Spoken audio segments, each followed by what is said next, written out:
la mise en place de comités consultatifs. Je pense que vous avez réuni les experts, les personnes ressources de Tivaouane pour un projet de développement pour développer Tivaouane. Merci, cher Anta. Nous sommes aujourd'hui très fiers d'avoir constitué ce conseil consultatif. On l'avait créé en septembre 2022. Le but, c'était de prendre l'ensemble des cadres, des anciens cadres de cette commune, qui sont nés dans cette commune ou bien qui habitent dans cette commune, de les regrouper pour qu'on puisse discuter ensemble de l'avenir de la ville de Tivaouane. Donc on a travaillé là-dessus au moins pendant 2 ans. Parce qu'on vient de faire l'arrêté nommant les personnes. La nomination de ces personnes-là a été un choix. Parce qu'il y a énormément d'autres cadres qui pouvaient y être ou bien qui pouvaient y participer. Et on les avait déjà prévus. On avait déjà prévu de les mettre là-dedans. Mais on a déjà prévu un premier groupe qui va être le socle pour récupérer les autres par expérience ou bien les gens qui ont de l'expérience par rapport à eux. Donc c'est cette raison-là pour laquelle nous on avait créé ce truc-là pour pouvoir, dans le développement de la ville, avoir une feuille de route qui est claire. La feuille de route, c'est quoi? C'est planifier l'ensemble des actions de développement et d'extension et sociale sur lesquelles on peut compter demain, dans la ville, aujourd'hui et demain.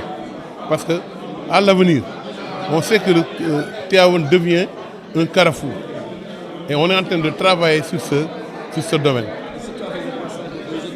Ok, même avec le passage des autoroutes aussi, ce qui l'a poussé, c'est le fait que l'ensemble de l'extension de la commune sur 7000 hectares a permis de pouvoir être sur l'ensemble des 2 fronts.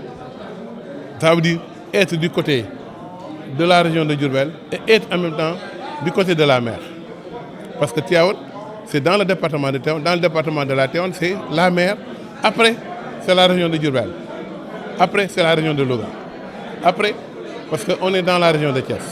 Donc, l'ensemble de ces régions-là est la région de Dakar. Or, actuellement, Dakar est dans une situation tellement aiguë qu'il n'existe plus d'espace pour l'habitation. Donc, si la mobilité devient rapide, comme on le dit avec les autoroutes, dans lesquelles à 35 minutes ou bien à 40 minutes et à Dakar, ça veut dire que ça pousse les gens à venir habiter dans ces zones. Surtout, Tivaouane, c'est une ville religieuse et une ville sainte. Donc ça pousse aussi l'ensemble de la communauté qui ont la possibilité de venir y habiter et quitter leurs maisons qui sont à Dakar. Ils vont en profiter pour venir acheter des maisons ici ou bien essayer d'avoir des terrains pour pouvoir y habiter, ainsi de suite. Donc le carrefour, c'est quelque chose de naturel qui va se faire naturellement sans pour autant qu'il y ait beaucoup de trucs. C'est pour cette raison-là, on a dit, cherchons des gens qui sont plus experts que nous, qui ont plus d'expérience que nous, ou bien qui ont vécu certaines expériences dans le Sénégal, ou bien qui ont fait des projets dans le compte du Sénégal, qu'ils puissent demain aider la commune à pouvoir se développer dans ce sens. Non, c'est plus que ça, c'est pas 22 milliards. 22 milliards, c'est un truc. Il a parlé de 22 milliards comme ça seulement. Mais les projets, sur chaque projet qu'on veut faire, ça dépasse le montant de 22 milliards. Je vous donne seulement, quand vous faites une zone industrielle, la zone industrielle, vous ne pouvez pas la limiter à 2. L'aménagement seulement dans la zone industrielle. Et ce que la zone industrielle peut rapporter demain, peut dépasser la centaine de milliards. Vous faites en même temps une zone agricole. On fait en même temps une zone forestière. Donc ce n'est pas un problème de 22 milliards. 22 milliards, c'est les gens qui sortent comme ça des mots. Parce qu'il a fait une estimation sur ce qui se passait il y a 10 ans. Il ne parle pas de maintenant. Quand il parle de 22 milliards, c'était il y a 10 ans, 15 ans. Actuellement, on a dépassé. Parce que pendant cette période, la surface de la ville n'était pas à 8 000 m² ou bien 9 000 m². En ce temps-là, la ville était à 1700 ou bien 1800 m². Aujourd'hui, la ville fait presque 9 000 m². 9 000 hectares. Donc ce n'est pas pareil, c'est des différences. Donc l'estimation financière, c'est après. Maintenant, ce que nous souhaitons, c'est de voir demain qu'est-ce qu'on va faire et comment est-ce qu'on va le faire et avec qui on va le faire. Maintenant, il y a beaucoup de choses à faire parce que ce sera aussi sur le plan de l'habitation, hein, sur le plan de l'aménagement, sur le plan aussi de l'ensemble de ce qu'on est en train de faire.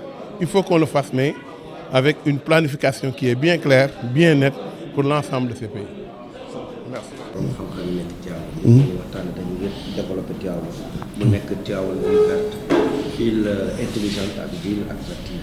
waaw mooy li nga xam ne tey ak xalaatu monsieur le maire Demba Diop ñu ñëw fii ci Tivaouane di dëkku Seydi Hadji Malick radiyallahu anhu taxawal fi li nga xam ni conseil consultatif la mooy benn kuréel boo xam ne dañuy dimbali conseil municipal bi ñu dajale ci ay nit yu jóge ci fu nekk ci Sénégal ak ci même bitim réew war a xalaat lan la dëkk bi soxla lan la laaj ngir nga mën a suqali dëkk bu mel na dëkku Tivaouane ndax suñu mbokk mii di Abdou Aziz Gueye wax na ko léegi jumaa ji ñu tabax nga xam ni suñu wéyju sëñ Babacar ñu dëkk ci santé moom la fi taxawal ba tey ji ku nekk am mbégte ngi damay dem Tivaouane dama bëgg a dëkki Tivaouane ñu fexe ba la wër Tivaouane yépp tamit topp mennum melokaan bi ak mennum xar kanam gi loolu moo waral tax ñii fi daje di ay yàlla may leen ku ci nekk am nga jaar-jaar boo xam ni ku ci wax ba daaneel rek da ngay da ngay fettasu ñu dajale leen ñu xalaat benn plan boo xam ni danañ ko jëmmal ci fan yii di ñëw loo xam ni lépp loo xam ni waxuma la benn at wala ñaari at waaye fii ba fukki at fii ba ñaar fukki at dañ koy xalaat ba Tivaouane bu toppee yoon boobu te wàcc ko incha allah yeneen dëkk yi nga xam ne ñooy dëkk yi gën a mag ci àdduna bi di nga ko ci bon a boole ndax it Tivaouane am na li nga xam ne tey mooy ni ñu mën a tuddee ci tubaab potentialité te mooy jumtuwaay yu ko mën a may mu am loolu. am nañ fi jumaa ji nga xam ne tey mën nañ wax ni mooy xolu région de Thiès ndax benn investissement la bu toll ci ñaar fukki milliards ak ñett loolu fu mu am dafa war a am yeneen yoo xam ne bu ko gungee dëkk bi yëpp mën nañ ci gis seen bopp te mooy ñu am autoroute boo xam ni ñu ngi koy tabax léegi mu yegg ñaari at mu yegg Dakar Thiès ba Saint-Louis mu seqoog autoroute bi nga xam ne mooy Ila Touba nga xam ne tey Tivaouane ñaari autoroute yooyu ñoo ko seq ñu am benn salle de conférence boo xam ne day def 3000 places tey boo demee Dakar Sicap deful 3000 places 1800 places Méridien deful 3000 places fële Sorano 1000 places beneen Grand Théâtre 1800 places mais fii am nañ fi benn salle boo xam ne dafay def 30 ba pare am benn auditorium de 700 places kon li nga xam ni nit yi daan dem di def conférence ba pare aéroport de AIBD nekk ci biir région Thiès ñu am ci biir région bi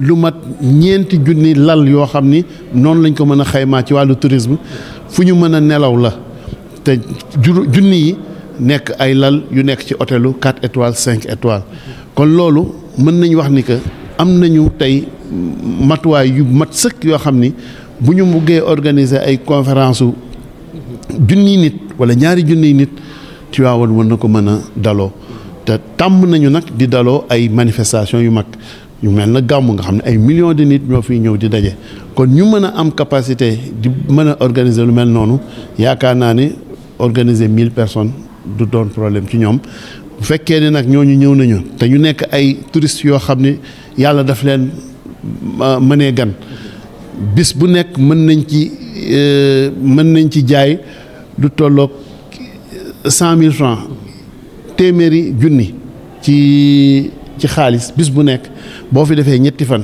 ci 1000 personnes day daal di doon 300 millions yoo xam ni mën nañ ko fi jaay mu dugg ci biir dëkk bi suqali économie dëkk bi buñ ci organiser ñaar ñett ñeent ba fukk ci at mi day daal di nekk lu am solo te gis nga ni am na ay dëkk yoo xam ne yu mel na Singapour wala yu demee noonu ci loolu rek la ñu développé wu ci la ñu accès seen développement kon Tivaouane mën na am tey jii lu ko may au-delà nag tourisme religieux wax nañ ko fi mooy nga jóge Dakar ñëw def fi sa xadara julli fi juma def fi xadara julli fi gee wasifa julli gee bu la neexee nga fanaan fi bu la neexee nga reer dem ñibbiwaat sa kër loolu Tivaouane am na tey ji possibilité nekk ci